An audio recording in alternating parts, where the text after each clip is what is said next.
Hello everybody, this is Andrew Alvarez, and I am the Latino Conservative.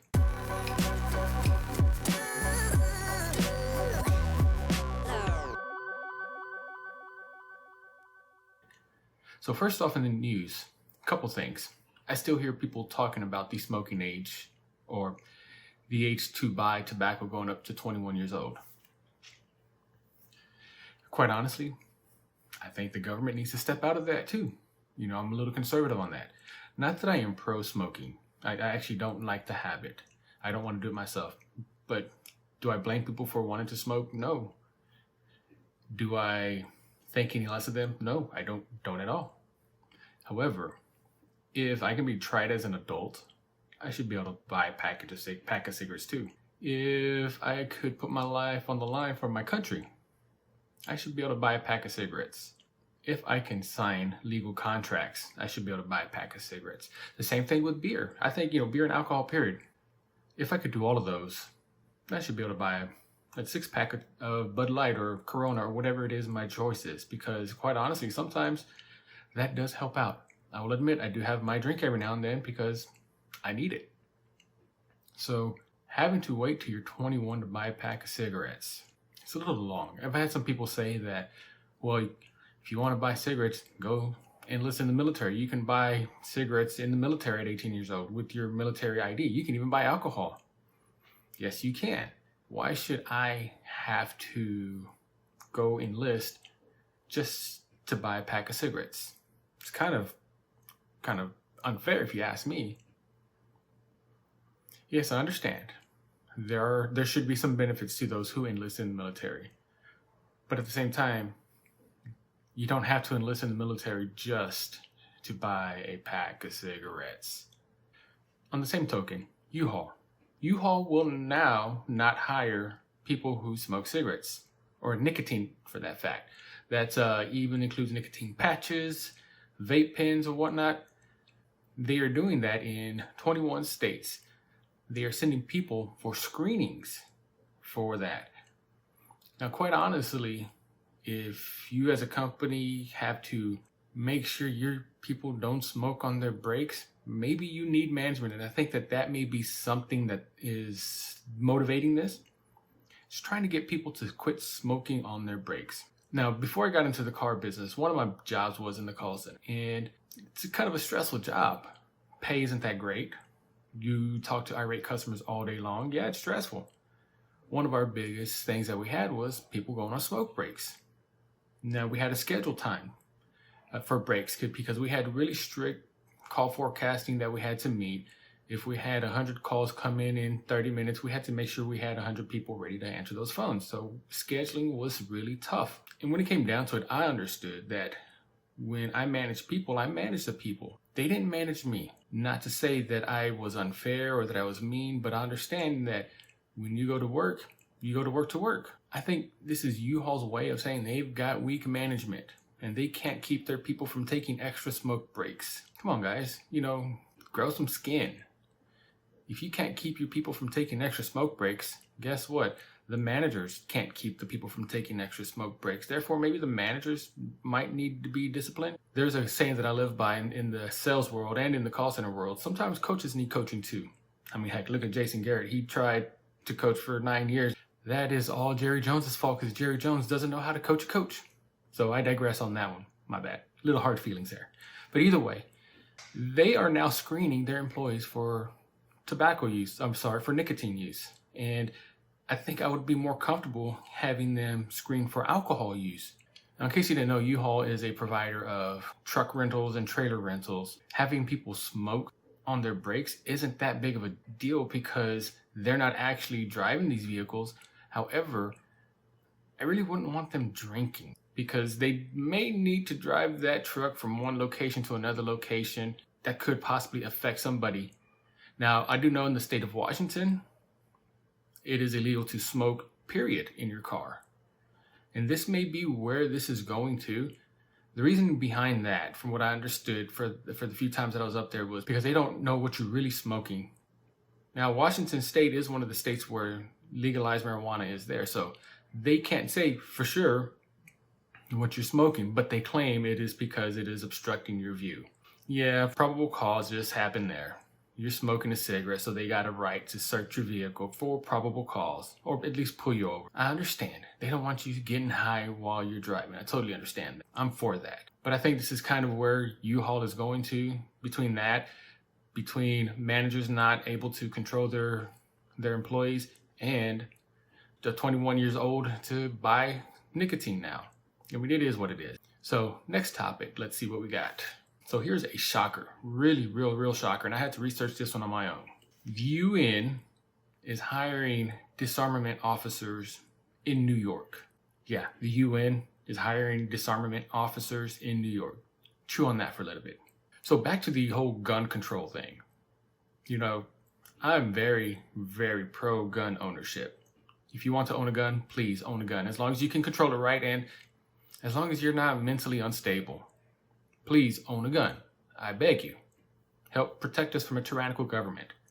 But the UN is now hiring disarmament officers in New York. What's up with that? Why is the UN doing anything in our country anyway? This is the United States of America. And I had to go to the actual website. I saw this article floating around. I had to do my fact checking. I went to careers.un.org. Sure enough, it's there. The job ID is 127453. Disarmament, Demobilization, and Reintegration Officer. How's that for a title? So here's some descriptions, and pardon me while I look away from the screen. Responsibilities.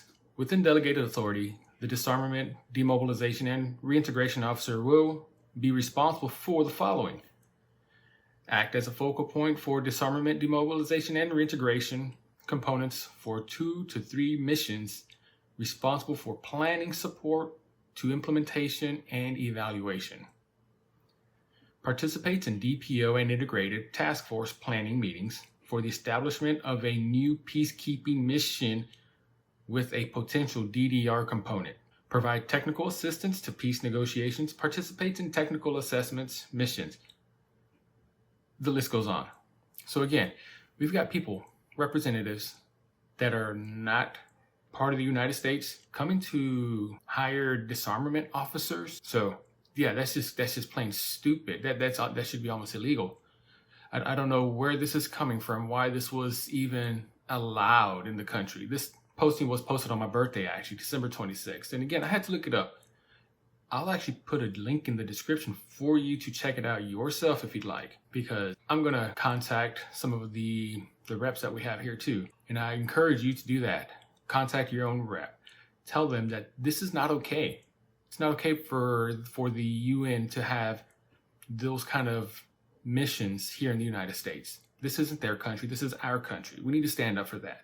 This is exactly why we have that Second Amendment. I've got a feeling that this is going to go south real quick if we let it, especially with the recent bombing that we had in Iraq.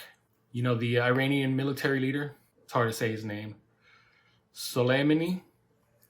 Yeah, the guy that we found and killed while he was in Baghdad, Iraq. He's an Iranian leader. So yeah, our guys are, pardon the French, I'm gonna have to censor that one for YouTube, by the way. But you know, our guys are bad. We can find you wherever you are. Overnight, while some of us slept, just so you know, the Iranian military leader Soleimani was killed in a U.S. drone airstrike. This guy wasn't good. There's a lot of American blood on his hands. This guy doesn't just operate out of Iran. This guy, he has operations in Iraq. In fact, he was in Iraq when we got him. He has ties with ISIS. He has ties with pretty much everybody that doesn't like us. He was one of the guys that said, hey, go attack the U.S. Embassy. Why would some guy do that? And this wasn't just because of Trump. All you Trump haters out there, this isn't just him. This guy was going before Trump. During Obama era, he was still there. The only difference is Obama had him in the White House. We got notifications saying that this guy was responsible for the attack in the U.S. Embassy. Within 24 hours, the dude's no longer with us. Tells you a difference in the type of leadership that we've had from then to now. Now, I'm not going to get into that tangent in this video, but it happened. And I say that because that, tied with the whole UN thing, guys, you need to hold on to your stuff. You know, hold on to what you got. Don't let anybody take your stuff. I've got a feeling that this could go south real quick if we let it. I'm talking on both sides, war and people trying to take our stuff. So be careful what you have and protect what you have. Protect who you have too. On the campaign trail, this is a good one. So Joe Biden says that he is the strongest candidate to face Trump in the presidential elections. And if he is, great, good for him. He still has to go through the primaries. There's still quite a few people out there in the primaries. A couple have dropped out by now, but there's still got quite a few. Surprised Hillary didn't join. Democratic presidential candidate Joe Biden released an ad on New Year's Day that revisited the same lie about President Trump's Charlottesville comments that he used to launch his campaign. Here's that video.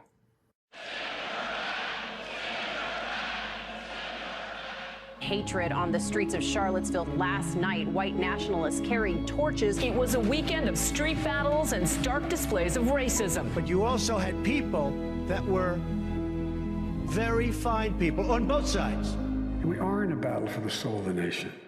Everything that's made America America is at stake. Limited to 4 years, history will treat this as an aberration. But if there's 8 years of this administration, I think it will forever and fundamentally change the character and the trajectory of this nation. Everybody knows who Donald Trump is. We have to let them know who we are, what we stand for. We choose hope over fear, truth over lies. We are the United States of America. There's not a single thing we cannot do if we do it together.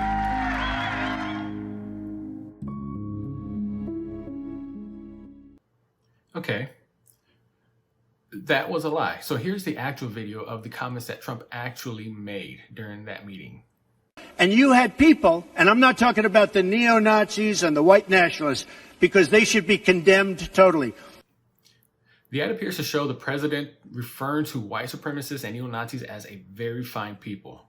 It then cuts to a clip of Biden telling the crowd, "We are in a battle for the soul of our nation. Everything that's made America is at stake." Come on, dude, you really have to lie like that? That's like saying a little word I say. You can cut any clip out of mine that you want, and you can make it anything that you want it to be. That's exactly what he did. That's untruth. That's false advertisement, as I like to say. This guy is taking something somebody said, contorting it into something he wants people to believe he said. The only thing is, in this case, he's making it more hateful than possibly anything out there could possibly be. What's more hateful out there than neo-Nazis and white supremacists? And no, I'm not just saying, white people. I'm talking about white supremacists. The people who think there's no other race out there that is as good as white people. That's the few. Neo-Nazis, we know about that. And again, these are the few. These are the exception. These are not the rules. But how much more hateful can you get other than those two groups of people? Joe Biden is trying to make it seem like Trump is pro-neo-Nazi and pro-white supremacist. He may as well say that Trump is also pro-anti-Semitic, pro-everything else out there. He's doing the same exact thing that I think that the Obamas did. And yes, I know I'm going to get some flack for this, but I think the Obamas actually incited more hate than any other president out there. Now, you may think Barack Obama did a lot to do away with racial hate and such like that. But quite honestly, he brought it to the forefront and highlighted it and made it more extreme. They use that as ammunition. And quite honestly, I can't blame them, because that ammunition there is a very, very, very powerful tool. Hate is a powerful tool. Hate entices more emotions than just about any other thing. So does racism. Racism entices hate, which entices more emotions than you can think of. Politicians are using that set of emotions right now to stir up the fire in people, to make them see their way, to make them hate Trump. Quite honestly, people who hate Trump and want to see Trump fail, they're wrong. And the reason I say that, if you want Trump to fail, it's like taking a ride in an airplane and wanting your pilot to fail while you're still in the airplane. Come on. I don't want any pilot to crash while I'm in the airplane, please. I fly just about every week. I want him to do his job. Now, what happens after his job is finished?